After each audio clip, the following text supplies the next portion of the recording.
नमस्कार, मैं ट्विंकल दीक्षित। आप देख रहे हैं इंडिया राइज टीवी। आइए नजर डालते हैं आज की कुछ खास खबरों पर। आगरा मुस्लिम बाहुल्य क्षेत्र कहे जाने वाले थाना मंटोला निवासी मोहम्मद शरीफ उर्फ काले चाचा ने महीना मुहर्रम के विषय में खास चर्चा की। चाचा ने कहा कि ये सत्य है, जब तक संसार रहेगा तब तक सत्यता इंसाफ सर्वोपरि रहेगा। उन्होंने कहा कि ऐसी ही सच्ची मिसाल पेश की प्यारे नबी सल्लल्लाहु अलैहि वसल्लम के नवासे हजरत इमाम हुसैन रज़ियल्लाहु ताला अन्हु ने अपने 72 साथियों सहित करबला के मैदान में तपती रेत पर उस समय के शासक यजीद इमाम हुसैन से बुराइयों को आम करने और स्वीकार करने को कहा, परंतु सत्यता और सच्चाई के लिए इमाम हुसैन अपने साथियों सहित शहीद हो गए। समय के शासक के नकारात्मक आदेशों को मानने से साफ इनकार कर दिया। प्यारे नवासे और उनके सभी साथियों को समय के शासक यजीद ने निवेदन किया था कि आप चाहें तो माल और खजाना सबसे बड़े अधिकारी का पद स्वीकार कर लें, परंतु प्यारे नबी के नवासे इमाम हुसैन ने अपने साथियों सहित शासक के नकारात्मक आदेशों के आगे जरा भी नहीं झुके और संसार को सच्चाई सत्यता का संदेश देते हुए शासक यजीद सहित फौज का साहस से सामना करते हुए रण में बहादुरी कर एक कर शहीद हुए। प्यारे नबी के नवासे उनके साथियों ने शहीद होकर संसार को ये संदेश दिया कि हमेशा संसार में हक और इंसाफ सर्वोपरि रहेगा और जब तक संसार है तब तक नाना का इस्लाम धर्म बराबर हमेशा सर बुलंद रहेगा। हर दौर में मेरे नाना के इस्लाम धर्म के मानने वाले खून की आखिरी बूंद तक किसी भी समय के शासक यजीद के नकारात्मक आदेशों का पालन नहीं करेंगे। हमेशा सच्चाई अमन का संदेश देते हुए बुराई के रास्ते पर कभी भटकेंगे नहीं। यही कारण है कि आज संसार में प्यारे नवासे हजरत इमाम हुसैन रज़ियल्लाहु ताला अन्हु ने साथियों सहित शहीद होकर संसार को ये संदेश दे गए कि समय के किसी भी यजीद के नकारात्मक आदेशों को स्वीकार नहीं करेंगे। यही कारण है कि आज संसार में हक, इंसाफ, सत्यता जीवित है।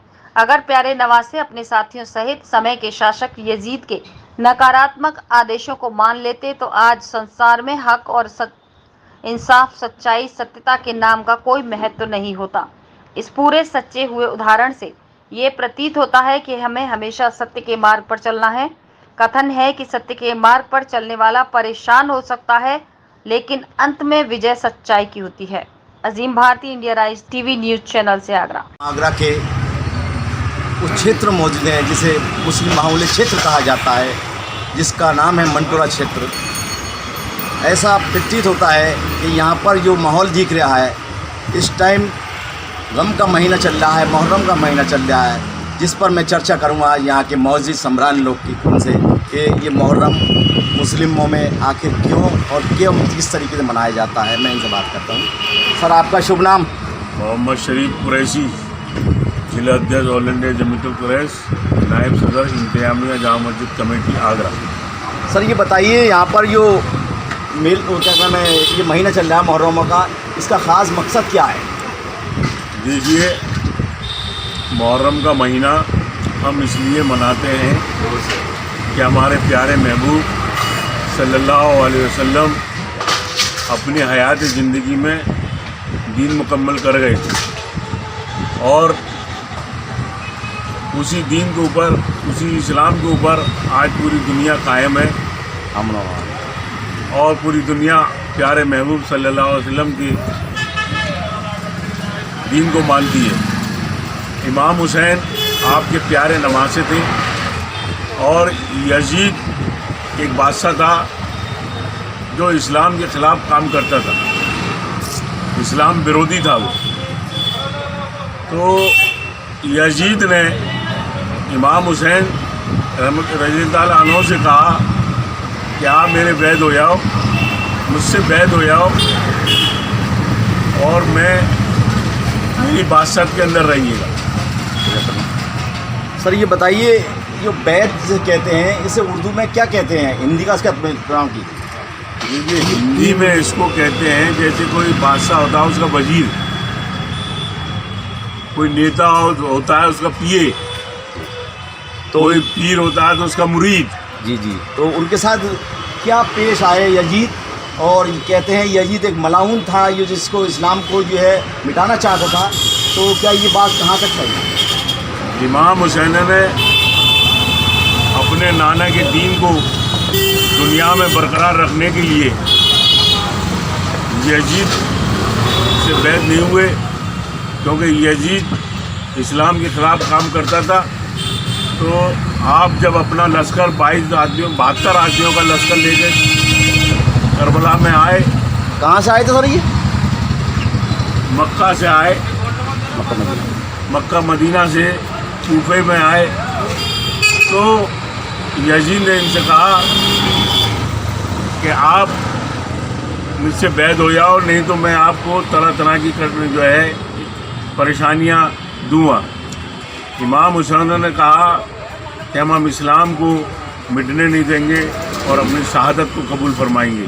तो सर जी, क्या यो इमाम हुसैन अली मकाम के साथ जो 72 साथी आए थे वो सभी शहीद हो गए इस्लाम को बचाने के लिए, ऐसा क्या है? 72 आदमियों से कुछ आदमी बचे थे और बाकी इमाम हुसैन अली मुकाम शहीद हो गए थे, उनके भाई शहीद हो गए थे, कुछ महिलाएं और कुछ जो है बच्चे बचे थे। और जब आपकी शहादत हो गई, यजीद ने उनके सर मुबारक को ढोल ताशों के साथ निकलवाया।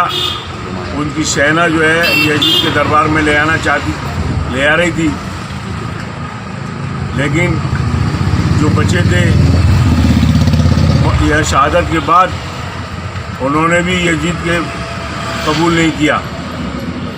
सर ये बताइए, जिस वक्त हज़रत इमाम हुसैन अली मकाम की एंड शहादत थी, उनके सर मुबारक को नेज़े पर ले जा रहे थे, जहां सुनने को आया है चिड़िया उनका लबे मुबारक चूम रही थी, वो फरिश्ते के रूप में थे, तो ये कहाँ तक सच्चाई है? ये हक बात है कि आप प्यारे महबूब सल्लल्लाहु अलैहि वसल्लम के नवासे थे और अल्लाह ताला ने इम्तिहान लिया था कि मेरे जो है नबी के नवासे अपने नाना के दीन को कहाँ तक ज़िंदा रखना चाहते हैं। तो जब आपकी शहादत के बाद सभी लोगों ने एहतराम किया और परिंदों ने उनको सिजदे दिए, सलाम पेश किए और आपके होठे मुबारक को चूमा।